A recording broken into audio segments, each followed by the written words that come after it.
Hi friends, எல்லாருக்கும் வணக்கம். So இந்த வீடியோவில் நம்ம என்ன பார்க்க போகிறோம்னா, one of the rarest model from அஹூஜாவோட TM100 தான் பார்க்க போகிறோம். இது ஏன் ரேரஸ்ட் மாடல் சொல்கிறேன்னா, நீங்கள் இந்த மாடல் நம்பரை கூகுளில் சர்ச் பண்ணி பாருங்கள், கண்டிப்பாக உங்களுக்கு அந்த ரிசல்ட் கிடைக்காது. வேணா நான் உங்களுக்கே அந்த வீடியோ காட்டுறேன் பாருங்கள். ஸோ இப்போ நீங்கள் சர்ச் ரிசல்ட் பார்த்தீங்கன்னா TM100ன்னு போட்டிருக்கேன். பட் அதுக்கு பதிலாக நம்மளுக்கு வேறு ஏதோ மாடல்லாம் காட்டுது. இதிலே டீட்டெயில்ஸில் பார்த்தீங்கன்னா டஸ் நாட் மேனுஃபேக்சர்னு போட்டிருக்கோம். ஸோ இந்த மாதிரி ஒரு மாடலே கிடையாதுன்ற மாதிரி சொல்லலாம். இதுவே TM75 சர்ச் பண்ணி பாருங்கள், அது ரிலேட்டட் சர்க்யூட் டயக்ராம் எல்லாமே காட்டும் நம்மளுக்கு. ஏன்னா TM75 பாப்புலர், TM50 கூட பாப்புலர், TM30 கூட ஓரளவுக்கு பாப்புலர். பட் TM100ன்றது நம்மளுக்கு ரேரான மாடல். அது மோஸ்ட்லி ஹவுஸில் பார்த்துருக்க முடியாது. ஹவுஸ்லேயும் சரி, ஸ்டூடியோஸ்லேயும் சரி பார்த்துருக்க முடியாது. ஏதாவது சர்ச்சு, கோயில் அந்த மாதிரி இதில் யூஸ் பண்ணியிருப்பாங்க. அதுவும் ரொம்ப ரேராக இருக்க வாய்ப்பு இருக்குது. ஏன்னா ப்ரைஸ் அதிகமாக இருக்க ஒரு சான்ஸ் இருக்குது. அதனால் இது பாப்புலராக இல்லாமல் இருக்கலாம்.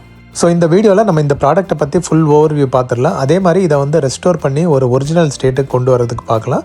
இது பாடுதா இல்லையா, ஓடுதா இல்லையான்றதை இந்த வீடியோவில் நம்ம டீட்டெயில்டாக பார்க்கலாம். ஓகே, ஸோ வாங்க வீடியோக்குள்ளே போகலாம்.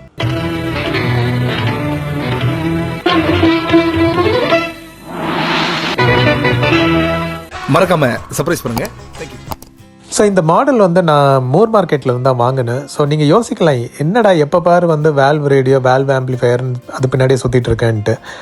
இது ஆக்சுவலாக வேல்வ் ஆம்பிளிஃபயரோ இல்லை வேல்வ் ரேடியோலையோ பாட்டு கேட்கும்போது நம்ம கிட்டத்தட்ட ஒரு டைம் ட்ராவல் பண்ணுற மாதிரி தான். நம்ம பழைய ஒரு ஜென்ரேஷனுக்கு போகிற மாதிரி தான் இது ஒரு ஃபீல் நம்மளுக்கு கொடுக்கும். ஃபார் எக்ஸாம்பிள் இதெல்லாம் நான் பிறந்த காலத்துக்கு முன்னாடியே இது இருந்த ஸ்டேஜ். நான் டிரான்சிஸ்டர் கேட்டு தான் வளர்ந்தது. ஸோ இந்த வேல்வுன்றது எனக்கு அது ஒரு ஸ்பெஷல் இதாகவே இருக்கும். ஏன்னா இது நம்ம கிட்டத்தட்ட டைம் ட்ராவல் பண்ணி நம்ம பாஸ்ட்டுக்கு போய் அங்கே இந்த மாதிரி டெக்னாலஜியெல்லாம் எப்படி யூஸ் பண்ணாங்கன்றதை இப்போ நம்ம ஃபீல் பண்ணி பார்க்கலாம். ஓகே, வேல்வ் எப்படி ஒர்க் ஆகுதுன்றதை நான் உங்களுக்கு சின்னதாக சொல்லிடுறேன். ஸோ ஒரு வேக்யூம் டியூப் எடுத்துக்கிட்டிங்கன்னா அதில் எல்லாமே இந்த எலக்ட்ரான் பேஸ்டு தான். ஸோ ஒரு ஃபிலமெண்ட் இருக்கும், அந்த ஃபிலமெண்ட்டு க்ளோ ஆகி ஹீட் ஆகி அதுலேருந்து எலக்ட்ரான்ஸை ஜென்ரேட் ஆகும். அதை கேப்சர் பண்ணுறதுக்கு ஒரு ஆனோட் பிளேட் இருக்கும். ஓகே, ஸோ இதுக்கு நடுவில் ஒரு கிரிட் வைப்பாங்க.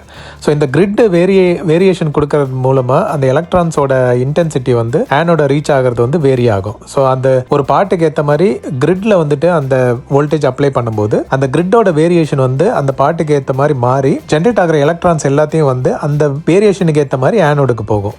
ஸோ இதனால் என்ன ஆகும்னா நம்மளுக்கு ஒரு சின்ன ஆடியோ வேவ் கூட கிரிட் வழியாக அது ஆம்பிளிஃபைடு சாங் மாதிரி நம்மளுக்கு வெளியே வரும்.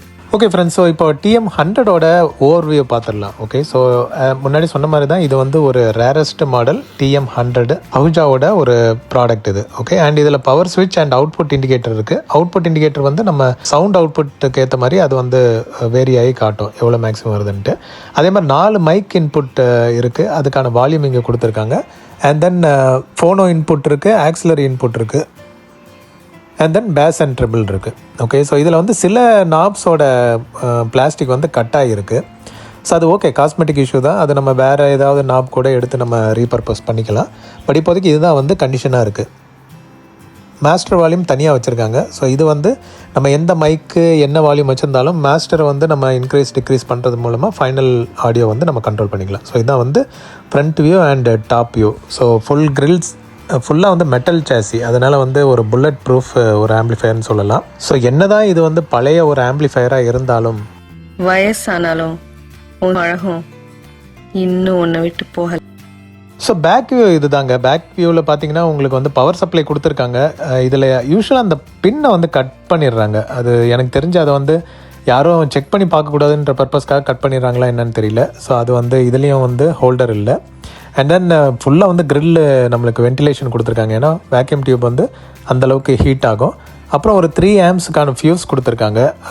ஸோ இது 3 ஆம்ஸு கொஞ்சம் நீளமாக இருக்கும்னு நினைக்கிறேன் அந்த ஃபியூஸ். இது ஓப்பன் பண்ணி பார்க்கலாம் உள்ளே எப்படி கண்டிஷன் இருக்குன்ட்டு. ஓகே, ஸோ ஃபியூஸ் கழட்டியிருக்காங்க. ஒன்று ஃபியூஸ் போயிருக்கணும், இல்லைனா ஃபியூஸை கழட்டி வேறு ஏதாவது பர்பஸ்க்கு யூஸ் பண்ணிட்டாங்கன்னு நினைக்கிறேன். ஸோ அதுக்கப்புறம் பார்த்தீங்கன்னா நம்மளுக்கு 100 வோல்ட் அண்ட் 70 வோல்ட் அவுட்புட் கொடுத்துருக்காங்க. இது லாங் டிஸ்டன்ஸ் ஸ்பீக்கர்ஸ் கனெக்ட் பண்ணுறதுக்கானது. அண்ட் தென் ஓம்ஸ் இது பார்த்தீங்கன்னா 16 to 4 ஓம்ஸ் கொடுத்துருக்காங்க. காம் தனியாக இருக்குது. எர்த்தோட ஒரு பின் வரும், அது மிஸ் ஆகிருக்கு போல். அண்ட் தென் 4 மைக் இன்புட் நம்மளுக்கு ஆப்ஷன்ஸ் இருக்குது. ஒரு ரெக்கார்ட் ப்ளேபேக்கான அந்த போர்ட்டு கொடுத்துருக்காங்க. ஸோ இது வழியாக நம்ம இன்புட் நம்ம கொடுத்துக்கலாம். And then auxiliary and phono input நம்மளுக்கு ஆப்ஷன் கொடுத்துருக்காங்க. ஓகே, ஸோ இதுதான் வந்து பேக் வியூ. அண்டு மேலே டாப் வியூ எல்லாம் பார்த்தீங்கன்னா துருப்பிடிச்சு போய் இருக்குது. சீரியல் நம்பரும் இருக்குது அண்ட் மாடல் நம்பரும் இங்கே பேக்கில் கொடுத்துருக்காங்க. ஸோ இதான் வந்து நம்மளுக்கான back view. And amplifier back view மட்டும் தான் ரிவ்யூ பண்ணுவேன், ஏன் பேக் வியூ வந்து ரிவ்யூ பண்ண மாட்டேங்கிறேன்ற மாதிரி போஸ்ட் கொடுத்துட்ருக்கு. இதுதாங்க எங்கள் வீட்டு செல்லக்குட்டி. இது வந்து அகைன் பல்லாவர சந்தையிலேருந்து வாங்கினியான்னு கேட்டுறாதீங்க. இது நம்ம ரோட் சைட்லேருந்து எடுத்த ஒரு கேட்டு தான். ஸோ அது வந்து கொஞ்சம் பசியால் கத்திக்கிட்டு இருந்தது. சரி, அதனால் வீட்டில் வந்து ஆதரவு கொடுத்து கிட்டத்தட்ட ஒரு 2 இயர்ஸ் ஆகுது. நல்லா வந்து சமத்து குட்டியாக இருக்குது. அப்பப்போ வந்து கோவப்பட்டு கடிச்சிட்ருக்கோம். மற்றபடி வந்து ஒரு டைம் பாஸ் அண்டு ஒரு என்ன சொல்கிறது, ஒரு டென்ஷன் ரிலீஃப் பண்ணுற ஒரு கேரக்டர் இது. நல்லா சண்டை போடுவார். ஆள் வந்து கொஞ்சம் கோவமாயிட்டாருன்னா கடிக்கிறது, பிராண்டுறது. என் கையில் அங்கங்கே கீரல் இருக்கிறது தான் பார்த்திங்கன்னா சாரோட மார்க்கு தான் அதெல்லாம். நல்லா கீறி விட்டான்னா ஒன்றும் பண்ண முடியாது. பட் என்ன பண்ணுறது, நம்மளுக்கு வந்து ஒரு ஸ்ட்ரெஸ் ரிலீஃப் எல்லாமே வந்து இந்த சார் தான். ஸோ இவர் இருக்கனால கொஞ்சம் என்டர்டெயின்மெண்ட்டாக போயிட்டுருக்கு. ஆனால் பிரச்சனைன்னு எதாவது வந்துட்டால் போதும். ஸோ இதுதான் வந்து இன்சைட் வியூ ஃப்ரெண்ட்ஸ். ஸோ நீங்கள் அந்த மூர் மார்க்கெட் வீடியோவில் பார்த்துருந்துருப்பீங்க, பயங்கர அழுக்காக இருந்தது. அது வந்து கொஞ்சம் ப்ரஷ் போட்டு க்ளீன் பண்ணேன். இதுதான் வந்து இனிஷியல் கண்டிஷனு. அண்ட் இது வந்து பவர் டிரான்ஸ்ஃபார்மருங்க. வர இன்புட் 220 வோல்ட்டை வந்து டிஃப்ரெண்ட் வோல்டேஜ் கன்வெர்ட் பண்ணுறதுக்கான இது பவர் டிரான்ஸ்ஃபார்மர். அண்ட் இதுக்கப்புறம் வந்துட்டு நம்மளுக்கு இது வந்து கலர் கொஞ்சம் டிம்மாக இருக்குது, ஒரு மாதிரி கருப்பாக இருக்குது.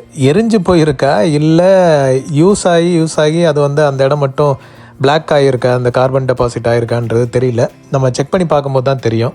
அண்டு ஒரு கெப்பாசிட்டர் ஆல்ரெடி வந்து லீக் ஆகி அந்த இடமே வந்து ஒரு மாதிரி டேமேஜ் ஆகிருக்கு. ஸோ கண்டிப்பாக இந்த கெப்பாசிட்டர் வந்து மாற்ற வேண்டியது இருக்குது. ஸோ இதெல்லாம் வந்து கிடைக்குமா எப்படின்றது தெரியல, ஏன்னா இது வோல்டேஜ் ரேட்டிங்கெல்லாம் அதிகமாக இருக்கும். அண்ட் தென் நம்மளுக்கு ஒரு 4 6L6 வேல்வ்ஸ் கொடுத்துருக்காங்க. ஸோ ஒன்றும் பார்த்தீங்கன்னா 30 வாட்ஸ் டிஸ்சார்ஜ் பண்ணும். ஸோ கிட்டத்தட்ட 4 வேல்வ்ஸ் இருக்கனால ஒரு அந்த பவர் லாஸ் அதெல்லாம் கணக்கு போடும்போது ஒரு 100 வாட்ஸ் வரைக்கும் அவுட்புட் தரதுக்கான வாய்ப்பு இருக்குது. ஸோ நம்மளுக்கு வந்து 4 6L6 வேல்வ்ஸ் இருக்குது. பக்கத்துலேயே பார்த்தீங்கன்னா அவுட்புட் ட்ரான்ஸ்ஃபார்மர் இருக்குது. இதுதான் வந்து மெயினாக ஸ்பீக்கர்ஸை ட்ரைவ் பண்ணுறதுக்கான ஒரு ட்ரான்ஸ்ஃபார்மர். நிறைய வேக்யூம் செட்டில் வந்துட்டு நீங்கள் அவுட்புட் ட்ரான்ஸ்ஃபார்மர் பார்க்கலாம். ஏன்னா அந்த வோல்டேஜ் வந்து இது ஆம்ப்ளிஃபை பண்ணி கொடுக்கும். அதுக்கப்புறம் கரண்ட் அந்த பவர் மெயின்டைன் பண்ணி கரண்ட்டை வந்து நம்மளுக்கு ஸ்பீக்கருக்கு அதிகமாக கொடுக்கறது இந்த ட்ரான்ஸ்ஃபார்மர் பண்ணுற வேலை. ஓகே.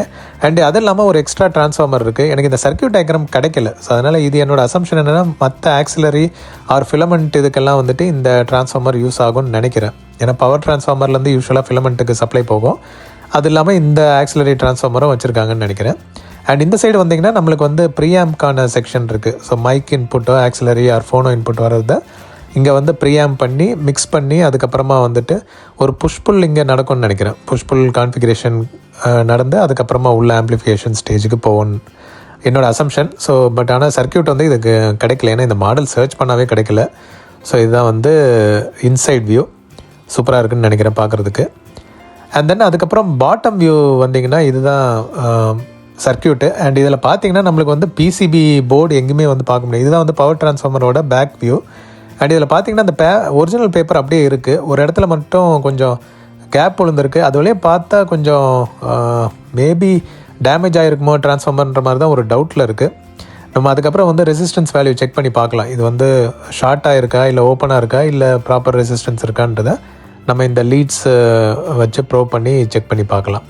அண்ட் மற்றபடி காம்பனன்ட்ஸ் எல்லாம் பாருங்கள், எல்லாமே வந்து ஓகே தான். இந்த ரெசிஸ்டர் வந்து அந்த இடம் கருப்பாக இருக்குது. மேபி ஹீட் ஜென்ரேட் ஆகிறனால கூட மாறலாம். இது பேர்ன் ஆகிருக்கணும்னு அவசியம் இல்லை. அண்ட் நம்மளுக்கு ஃபியூஸ் சைட்லேருந்து கேபிள்ஸ் வருது. அது வந்து ட்ரான்ஸ்ஃபார்மர் சைடு போகுது. அண்டு டயோடு பிரிட்ஜ் ரெக்டிஃபை இங்கே பார்த்தீங்கன்னா வேரியபிள் ரெசிஸ்டர் அது இதுன்னு கொடுத்துருக்காங்க. கெப்பாசிட்டர்ஸ் எல்லாம் ஓகே தாங்க. இது ஒரிஜினல் ஜப்பான் கெப்பாசிட்டர் போட்டிருக்காங்க. இருக்குது, அப்படியே இருக்குது, வரும்போதே இருந்தது தான். அண்ட் ஒரு சில கெப்பாசிட்டர்லாம் மாற்றின மாதிரி இருக்குது. இப்போ இந்த ஆரஞ்சு கேப்ஸ் எல்லாம் பார்த்திங்கன்னா யூஸ்வலாக மாற்றிருக்காங்கன்ற மாதிரி தான் தெரியுது. ஸோ நம்ம எந்தளவுக்கு ஒரிஜினலாக இருந்து யூஸ் ஆச்சுன்னா அது வந்து அது வேல்யூவே தனியாக இருக்கும். பட் இது வந்து ஒன்றும் பண்ண முடியாது. கேப்ஸ் எல்லாம் யூஸ்வலாக வந்து லைஃப் டைம் இருக்குது அதுக்கு. ஸோ அது போச்சுன்னா நம்ம மாற்றி ஆகணும். அண்ட் இந்த இதெல்லாம் பாருங்களேன், மேலே ஏதோ வந்து லேயர் அந்த ஆஸ்பெஸ்டாஸ் லேயர் ஃபார்ம் ஆன மாதிரி இருக்குது. ஸோ இதெல்லாம் வந்து ஒர்க்கிங் கண்டிஷன் எப்படி இருக்குன்னு தெரியல. நம்ம ஆன் பண்ணி பார்த்தா தான் இதோட ரன்னிங் கண்டிஷன் வந்து நம்மளுக்கு தெரியும். ஸோ மற்றபடி சர்க்யூட்லாம் பாருங்கள், எங்கேயும் வந்து பிசிபி போர்டு எதுவும் பார்க்க முடியாது. எல்லாமே வந்து அந்தரத்துலேயே அப்படியே விட்டு வெல் பண்ண மாதிரியே இருக்கும். சிலதுக்கு மட்டும் ஒரு பேஸ் மாதிரி ஏதாவது கொடுத்துருப்பாங்க. ஸோ இதான் வந்து பேக் வியூ. ஓவரால் கண்டிஷன் பார்க்கும்போது நல்ல கண்டிஷனில் தான் இருக்குது. இங்கே எல்லாமே வந்து டயோட்ஸு, ஐ திங்க் பிரிட்ஜ் ரெக்டிஃபிகேஷன் இங்கே நடக்குது. ஸோ ஃபுல் டயோட்ஸ் எல்லாமே வந்து நல்ல கண்டிஷனில் தான் இருக்குது. ஓகே ஃப்ரெண்ட்ஸ், ஸோ இதுக்கப்புறம் வந்து க்ளீனிங் ஒர்க்கு ஸ்டார்ட் பண்ணிட்டேன். நம்ம வந்து டாப் போர்ஷன்லேருந்தே வந்து க்ளீனிங்கை ஸ்டார்ட் பண்ணிடலாம். ஆல்ரெடி வந்து ப்ரஷ் போட்டு க்ளீன் பண்ணதில் ஓரளவுக்கு வந்து கிளியராக தான் இருக்குது. முன்னாடி நீங்கள் பார்த்துருக்கணும், கொடூரமாக இருந்தது. ஃபுல்லாக டஸ்ட் இதெல்லாம் ஃபார்ம் ஆகி, அதனால் வந்து அப்போதைக்கு ப்ரஷ் போட்டு க்ளீன் பண்ணி என்னெல்லாம் காம்பனண்ட் எந்த கண்டிஷனில் இருக்குன்றதை பார்க்க முடிஞ்சுது. இப்போ வந்து இன்னும் ஃபர்தராக வந்து நம்ம வாட்டர் போட்டே க்ளீன் பண்ணி ப்ராப்பராக வந்து எங்கேயும் டேமேஜ் ஆகாமல் ப்ராப்பராக க்ளீன் பண்ணுற மாதிரி செட் பண்ணி ஆரம்பித்தேன் நான். இது ப்ரஷ் போட்டதுக்கப்புறமாவே வந்து ஓரளவுக்கு க்ளீனாக தான் இருக்குது. ஸோ நீங்கள் பார்த்தாலே தெரியும், இது வந்து லைட்டாக தொடும்போது மட்டும் அங்கங்கே தூசியாக இருக்குது. பட் இல்லைனா வந்து ஓரளவுக்கு ப்ரஷ் போட்டாவே வந்து நார்மலாக க்ளீன் ஆகுது. ஸோ அந்தளவுக்கு வந்து மெட்டல்லாம் டேமேஜ் ஆகலை. இந்த கெப்பாசிட்டர் ஏரியா மட்டும் தான், அந்த கெப்பாசிட்டர் லீக் ஆகி அந்த இடம் ஃபுல்லாகவே வந்து ஒரு மாதிரி ரஸ்ட் ஆன மாதிரி, கரோட் ஆன மாதிரி இருக்குது. ஸோ ஃபுல்லாக வந்து அந்த இடம் மட்டும் நம்ம பக்காவாக க்ளீன் பண்ண வேண்டியது இருக்கும். அண்டு இந்த மற்ற கெப்பாசிட்டர்ஸ்லாம் ஓகே தான். ட்ரான்ஸ்ஃபார்மர் சுற்றியும் அழுக்காக தான் இருக்குது, அதையும் வந்து க்ளீன் பண்ணி ஆகணும். வேக்யூம் டியூப் எல்லாமே வந்து க்ளீன் பண்ணி ஆகணும். ஸோ இது வந்து க்ளீன் பண்ணதுக்கப்புறம் பாருங்கள் கண்டிஷனு கிட்டத்தட்ட மோஸ்ட்லி சேமாக தான் இருக்குது. ஏன்னா முன்னாடி அந்த ப்ரஷ் போட்டு க்ளீன் பண்ணதுக்கும் வாட்டர் போட்டதுக்கும் கொஞ்சம் டிஃப்ரென்ஸ் தான் இருக்குது. இப்போ வந்து கை வச்சாலும் வந்து தூசியெல்லாம் இல்லாமல் இருந்தது. அந்த கெப்பாசிட்டர் லீக் ஆன ஏரியா மட்டும் கொஞ்சம் கடியாக இருந்தது க்ளீன் பண்ணுறதுக்கு. ஸோ இனிமேல் வந்து அந்த கெப்பாசிட்டர் மாற்றி ஆகணும். அது மாற்றும் போது நம்ம அந்த ஏரியா கழட்டிட்டு ஃபுல்லாக வந்து ஒரு தடவை கூட ப்ராப்பராக க்ளீன் பண்ணிக்கலாம். ஸோ மற்ற இதெல்லாம் வந்துட்டு ப்ராப்பராக நான் வந்து க்ளீன் பண்ணிட்டேன். இன்க்ளூடிங் வேல்வும் வந்து நம்பர்ஸ் எதுவும் அழியாமல் அதை சுற்றி மட்டும் இருக்கிற ஏரியாலாம் க்ளீன் பண்ணிட்டேன் நான். ஸோ இதான் வந்து இப்போதைக்கு உள்ள கண்டிஷன் நீங்கள் பார்க்குறீங்க.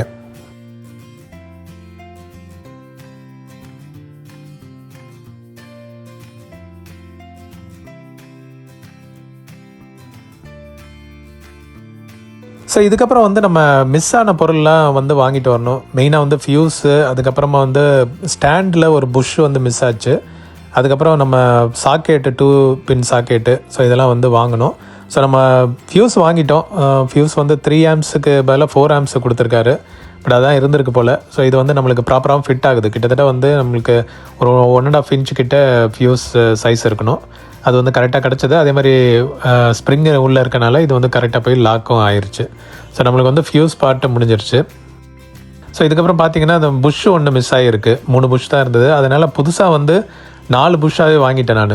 ஏன்னா கலர் வேரியேஷன் வித்தியாசமாக இருக்குன்றனால ஒரு 4 புஷ்ஷும் அதுக்கான ஸ்க்ரூ அண்டு வாஷர் நட்ஸ் எல்லாமே வந்து சேர்த்து வாங்கிட்டேன் நான். ஸோ இதை வந்து நம்ம பழைய இதெல்லாம் புஷ்ஷெல்லாம் கழட்டிட்டு புதுசு போட்டு எல்லாமே வந்து ஈவன் ஆக்கிடலாம் நம்ம. அதே மாதிரி பவர் சாக்கெட்டும் வந்து இது வெறும் கேபிள் மட்டும்தான் இருந்தது. யாரோ பவர் சாக்கெட்டை கட் பண்ணி எங்கேயா போட்டாங்களா உருவிட்டாங்களான்னு தெரில. ஸோ நம்ம வந்து சிம்பிளாக ஒரு 2 பின் பவர் சாக்கெட் வந்து வாங்கியிருக்கோம். ஸோ இதை வந்து நம்ம கனெக்ட் பண்ணிக்கலாம். அண்ட் இதுக்கப்புறம் வந்து பார்த்திங்கன்னா ஃபுல்லாக வந்து கிரில்லெல்லாம் ரஸ்ட்டாக இருக்குது. ஸோ இதெல்லாம் வந்து பெயிண்ட் பண்ணுறதுக்காக ஒரு அதே கலரில் ஒரு ஸ்ப்ரே பெயிண்ட்டு வந்து வாங்கிட்டேன் நான். ஸோ இதை வச்சு நம்ம வந்து ப்ராப்பராக இதை ரஸ்ட்டெல்லாம் ரிமூவ் பண்ணிவிட்டு ஒரு கோட்டிங் பெயிண்ட் கொடுத்துட்டா கிட்டத்தட்ட ஒரிஜினாலிட்டி கொண்டு வந்துடலான்றது தான் நம்பிக்கை. ஸோ ஆனுவல் லீவில் நான் கொடுத்த ஹோம்ஒர்க் இது. நல்ல கிரில்லெல்லாம் வந்துட்டு அந்த துருவெல்லாம் போகிற வரைக்கும் இந்த சால்ட் பேப்பர் வச்சு எமரி ஷீட் வச்சு வந்து க்ளீன் பண்ணுன்னு சொல்லி ஒரு இது கொடுத்துருந்தேன். சிம்பிளாக தான் கொடுத்துருந்தேன். ஸோ அவளும் வந்து நல்லா க்ளீன் பண்ணிகிட்டு இருந்தா. இதுக்கப்புறம் வந்து நானும் பக்காவாக எல்லாத்தையும் வந்து ரஸ்ட்டெல்லாம் ரிமூவ் பண்ணிவிட்டு அதுக்கப்புறம் பெயிண்டிங் ஒர்க்கு ஸ்டார்ட் பண்ணிட்டேன். ஸோ டெரஸில் தான் வச்சு பெயிண்டிங் பண்ணேன். இந்த ஸ்ப்ரே பெயிண்ட் வந்து கொஞ்சம் சரியில்லைன்னு நினைக்கிறேன். அந்தளவுக்கு வந்து குவாலிட்டி இல்லை. ஓரளவுக்கு தான் சாட்டிஸ்ஃபைடாக இருந்தது. பட் பரவாயில்ல, நம்ம வந்து ஃபுல்லாக அடித்து எல்லாத்தையும் வந்து மாடியிலே, வெயிலும் அதிகம்னால அப்படியே வச்சு மாடியில் வச்சு கொஞ்ச நேரத்தில் எல்லாமே வந்து பக்காவாக காஞ்சிருச்சு. ஸோ ஓரளவுக்கு ஓகே தான். ஸோ இது வந்து பார்த்திங்கன்னா பாட்டம் பிளேட்டு. இது வந்து புஷ்ஷெல்லாம் மாட்டிட்டு அதில் வந்து கனெக்ட் பண்ணிட்டேன், ஸ்க்ரூ போட்டேன். ஸோ இதுக்கப்புறம் பார்த்திங்கன்னா பாட்டமே வந்து வேறு லெவலுக்கு மாறிடுச்சு. அண்ட் இது வந்து பார்த்திங்கன்னா டாப் வியூ. ஸோ ப்ராடக்ட் எப்படி இருக்குன்னு சொல்லுங்கள். இப்போது ஃபைனல் இது நீங்கள் ஃபஸ்ட்டு பார்த்ததுக்கும் இப்போவும் உள்ள டிஃப்ரென்ஸு பிடிச்சிருக்கா இல்லையான்றதை மறக்காமல் லைக் பண்ணுங்கள். அண்டு உங்கள் ஃபீட்பேக்கை வந்து கமெண்ட்டில் தெரிவிங்க. ப்ராடக்ட் அவுட்புட் வந்து எப்படி வந்திருக்குன்ட்டு. Okay, so painting work and black எல்லாம் கொஞ்சம் டச்சப் கொடுத்தேன் நான். இது வந்து டாப் கவர் இல்லாமல். ஸோ நம்ம வேல்வு எல்லாமே பாருங்கள் எவ்வளோ பக்கா க்ளீன் கண்டிஷனில் இருக்குன்ட்டு. கிட்டத்தட்ட ஒரு லைஃப் வந்து கொடுத்தாச்சு இது. ஸோ இதுக்கப்புறம் வந்து நம்ம ஆன் பண்ணி இது எப்படி ஒர்க் ஆகுது, ஒர்க் ஆகலைன்னா என்ன சால்வ் பண்ணோம், இதெல்லாம் பண்ணிவிட்டு இதுக்கு லைஃப் கொடுத்துட்டோன்னா சான்ஸே இல்லை. இந்த மாதிரி ஒரு ப்ராடக்ட் வந்து ஒர்க்கிங்கில் பார்க்குறது வந்து இது ஒரு பிக்கெஸ்ட் ரேர் இதாக இருக்கும். ஸோ இங்கே பாருங்கள் 6L6 வேல்ஸ் எல்லாம் வந்து சூப்பராக இருக்குது. அது பார்க்கும் போதே வந்து ஒரு தனி கிரேஸ் தாங்க. ஸோ வேக்யூம் டியூபு அதோட ரிலேட்டட் ஆம்ப்ளிஃபையர் இதெல்லாம் வந்து ஒரு தனி கிரேஸ் தான். அண்ட் இதெல்லாம் அங்கங்கே கொஞ்சம் டச்சப் பண்ணியிருக்கேன். ஏன்னா இந்த இது வந்து நம்ம ப்ராப்பராக ரீபெயிண்ட் பண்ண முடியாது, கலர் மிஸ் மேட்ச் வரும். ஓகே ஃப்ரெண்ட்ஸ், ஸோ இப்போ வந்து நம்ம பவர் கனெக்ட் பண்ணிவிட்டு இது வந்து ஒர்க் ஆகுதா இல்லையா, எங்கே ப்ராப்ளம் இருக்குன்றதை நம்ம வந்து செக் பண்ணி பார்க்கலாம். நான் வந்து ஒரு டிம் பல்ப் டெஸ்டர் எடுத்துட்டேன். அதில் உள்ள பல்பையும் வந்து 100 வாட்ஸுக்கு ஃபஸ்ட்டு வந்து 60 வாட்ஸ் இருந்தது. அது வந்து எடுத்துகிட்டு நான் 100 வாட்ஸு மாற்றிட்டேன் நான். ஏன்னா இந்த பவர் அதிகமாக எடுக்கிறனால நம்ம வந்து ஒரு லிமிட் வந்து 100 வரை கொடுக்கலாம். ஏன்னா அதுக்கு கம்மியாக கொடுத்து அது வந்து வேறு எதாவது டேமேஜ் வந்துடக்கூடாதுன்றதுக்காக ஒரு 100 வாட்ஸுக்கு பல்ப் கொடுத்துட்டேன். 2 சைடும் ஓப்பனில் வச்சுருக்கேன். ஸோ தட் ஏதாவது பிரச்சனை எரியுது இல்லை அந்த மாதிரி இருக்குன்னா நான் வந்து அந்த சைடும் ஒரு ஆளை உட்கார வச்சுட்டேன். ஸோ நம்ம ஆன் பண்ணும்போது 2 சைடும் வந்து செக் பண்ணி பார்க்கலாம்.